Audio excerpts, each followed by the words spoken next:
দীর্ঘ ১৫ মাসের ভয়াবহতা ও বর্বরতার অবসান হতে চলেছে। অবশেষে ইসরায়েল ও হামাসের মধ্যে গাজা উপত্যকায় যুদ্ধবিরতি ও বন্দি বিনিময় চুক্তির বিষয়টি নিশ্চিত করেছে ইসরায়েলি প্রধানমন্ত্রী বেনিয়ামিন নেতানিয়াহুর দপ্তর। বৃহস্পতিবার ইসরায়েলের মন্ত্রিসভার বৈঠকে চুক্তি অনুমোদনের কথা থাকলেও শেষ মুহূর্তের শর্তের রদবদলের অভিযোগে পিছু হটে নেতানিয়াহু সরকার। বলা হয়, হামাস সব শর্ত মেনে না নিলে চুক্তি অনুমোদন করা হবে না।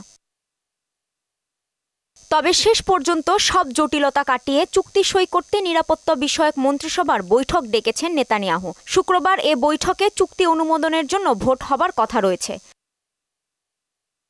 এদিকে যুদ্ধবিরতি চুক্তির মধ্যেও গাজায় থেমে নেই ইসরায়েলি বর্বরতা। গত ২৪ ঘন্টার হামলায় আরও ৮০ ফিলিস্তিনি নিহত হয়েছে। কাজী শাহরিন, মোহনা সংবাদ।